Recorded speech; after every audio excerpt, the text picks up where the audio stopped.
thing. fever. Okay. Yeah. Now, the yellow fever, I have to say, if you do decide to do that, because of only 1% of our student population being study abroad students, we are not a certified yellow fever, but we can refer you to someplace. All right. But again, cost effectively, I'd highly recommend that you split it up. All right, because again, this is an excellent way to make money, and I know you guys are not wealthy, if I can guess, right? At least not yet. We're getting to that point. Two other things I wanted to bring to your attention. One, currently, there is an update in September of 2010, measles outbreaks and heightened awareness. So it really is crucial that we make sure you're adequately immune to measles. If you are a willy-nilly and really, really concerned, we can do a titer specific to measles only. All right, so if you want to make sure that you're going and you have adequate protection, we can provide that for you. I think that's like $27. It's really inexpensive, but if you're not sure, that might be helpful. So that will help you a little bit there. Also, please keep copies of your immunizations on your person, okay, when you travel. Extremely important to have that, particularly if you, for some reason, are relocated to another country. For some reason, you never know, you'll have everything with you, because that country may require certain things going in. Again, the happenstance of it happening, probably not, but I really like to be proactive and make sure that you're adequately protected. The other thing I wanted to go over was that I think your biggest concern is going to be the dengue fever. All right, if you're going to get anything, that might be the concern. Basically, it's a virus. It's transmitted by mosquito. All right, so I did some reconnaissance work that I thought would be helpful for you. You can read that on your own, but two things I would highly recommend, and I gave you a couple resources. EMS or REI, they are heavy-duty camper type of facilities. One is the Sawyer 20% control-release DEET. All right. The nice thing about this is an emollient. It's going to stick to the skin better, and it lasts at least 12 hours. They say 24, but I've done some research, and I see more of the 12-hour. So that definitely you're going to want, because you're starting out in the morning on your trips and you're busy, you're not going to think to reapply the DEET. That's going to protect you against mosquito bites. All right. Another investment is this clothing spray. This will actually protect your clothing for 6 weeks or 6 washings, whichever comes first. Now, you're all graduate students, so I'm sure the washings will come first. Undergraduates would be another story. But definitely, this is what this does. This has DEET in. You'll spray your clothing with DEET, and it infuses into the fabric. All right? So I'd highly recommend that. Yes? Any idea if that repels mosquitoes from your skin, or exposed skin? Yes and no. What we're going to, if you read on, we really encourage you to, I think in one of the meetings we said, dresses if you're going, hiking. So you're going to wear a longer sleeve. You can wear a nice thin cotton. You're going to wear the longer short or even a loose-fitting slack. So you're pretty much going to cover everything. But those little mosquitoes are mysterious wonders. They get in and under. So you're going to use it on your body, and then you're going to also put it on your clothing. So it's like an insurance policy. All right. And then the rest of it, I think you really can read on your own. And again, just thinking any flu-like symptoms, you want to think of the dengue fever. All right? There is no immunization against it, I'm sorry to say. I probably could invent that and be a millionaire. But that definitely is 2 ways that you can prevent that. The other thing is prescriptions. Think to yourself, if you have a prescription medication, birth control, inhalers, diabetes medicine, anything like that, fine, take it with you. But get a letter with letterhead from your provider who prescribes it for you to have it when you go through customs. It will expedite your process immensely. All right? Keep it in the container. Don't get creative and put it in one of those cute little containers and mark it yourself. If it's a prescription medication, keep it intact, and then have documentation to carry along with it so you can provide the customs folks. Yeah? What about like outlets they have there beside a nebulizer? Oh, as far as they can, I don't have, I can't answer that. They're all the same. All right, That's that's a great. regular. But I guess I would question, and we can talk one-on-one if you'd like to come to Health Services, are we going to actually carry this full nebulizer, or is there something more effective that's an easier, more portable mechanism to treat yourself if you have an asthma-like presentation? All right. Another point would be the medication for diarrhea. Okay, Milk of Mag is awesome. All right, you want to keep the seal on it, particularly going through customs.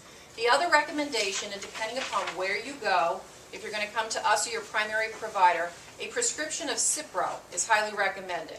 all right? That's an antibiotic that you would take at the immediate onset of diarrhea, all right? So you're going to be proactive, all right, with the antibiotics. So again, Cipro, C-I-P-R-O, and your providers can look up the dosage. We have the dosage, but I don't want to give it to you to assume that we're telling other providers how to practice. So that would be one other thing. And you see it where it says also recommended, and that's what it is. It's the Cipro. All right? And it goes on, other things that you have common sense. The other thing is realize this DEET does not have skin protectant. And you definitely, the sun is at a different extreme level in your skin, no matter what color your skin is. You want to put something on in the morning, and you want it water resistant so it lasts all day for you. All right? And the DEET does not have that in it. That would be probably a good thing if they did include it. Does anyone have any specific questions? Everybody would benefit from that question?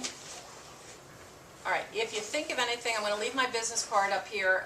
Certainly grab it, call me, and we can kind of go through the process. If you want a chart check, you can shoot me an email. I can pull your chart, look at what you have now, and then what we recommend. And that might give you a little bit better idea of what your needs are. All right? Yeah? And Lynn, would you mind posting these in Sure. our committee? Sure. So that if, for whatever reason, we don't have access to them, we can always get them on our committee.